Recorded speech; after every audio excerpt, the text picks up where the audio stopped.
ദാവൂദ് നബി അലൈഹി സ്വലാമിനെ കാണാൻ വേണ്ടി അസ്രായിൽ വന്നപ്പോ വിസിറ്റിന് വന്നതാണ്, റൂഹ് പിടിക്കാൻ. അസ്രായിൽ ഇങ്ങനെ സംസാരിച്ചുകൊണ്ടിരിക്കുമ്പോ മുന്നിലൂടെ ഒരാൾ ഇങ്ങനെ പോയപ്പോ അസ്രായിൽ അലൈഹി സ്വലാം പറഞ്ഞു, ദാവൂദ് നബിയെ ആ പോകുന്ന ആളില്ലേ, അയാൾക്ക് 6 ദിവസം കൂടിയ ദുന്യാവിൽ ആയുസ് ബാക്കിയുള്ളൂ.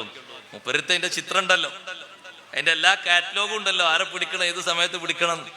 അസ്രായിൽ പറഞ്ഞു ആ പോണ ആൾക്ക് 6 ദിവസം കൂടിയ ദുന്യാവിലുള്ളൂ.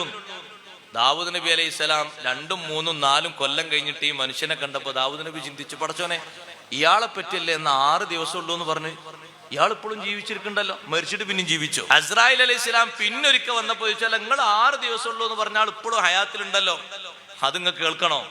നേരെ പിറ്റേന്ന് അയാൾ ചേർക്കപ്പെടാത്തൊരു ബന്ധം ഉണ്ടായിരുന്നു, മുറിഞ്ഞു കിടക്കുന്ന ഒരു ബന്ധം. ആ ബന്ധം ചേർത്തിട്ട് ബന്ധം ഉഷാറായപ്പോ അല്ലാഹു തആല ഒരു 20 കൊല്ലത്തെ ആയുസ്സും കൂടി നീട്ടിക്കൊടുത്തിട്ടുണ്ട്. 1 കൊല്ലല്ല, 20 കൊല്ലത്തെ ആയുസ് കൂടി അല്ലാഹു തആല നീട്ടിക്കൊടുത്തിട്ടുണ്ട്. ഇനി ബാക്കിയുള്ള കൊല്ലം കൂടി കഴിഞ്ഞിട്ട് ആള് മരിക്കുള്ളൂ. ആയുസ് നീളാനൊക്കെ എന്തും ചെയ്യൂല, നമ്മൾ എന്തും ചെയ്യും.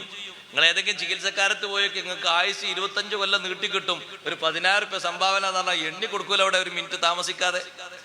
ഒരു ചെലവുമില്ല, ഒറ്റ കാര്യമുള്ളൂ, സിലത്തുർ റഹിം, കുടുംബ ബന്ധം ചേർക്കുന്നത് ദുന്യാവിലും ആഖിറത്തിലും സമൃദ്ധി ലഭിക്കുന്ന കാര്യമാണ്. അർശിന്റെ തണൽ കൊള്ളുന്ന 77 വിഭാഗങ്ങളിൽ എണ്ണപ്പെട്ടൊരു വിഭാഗമാണ് വാസിലുർ റഹിം. കുടുംബ ബന്ധം ചേർത്ത ആൾക്ക് അർശിന്റെ തണലുണ്ടെന്ന് സയ്യിദുനാ റസൂലുള്ളാഹി സ്വല്ലല്ലാഹു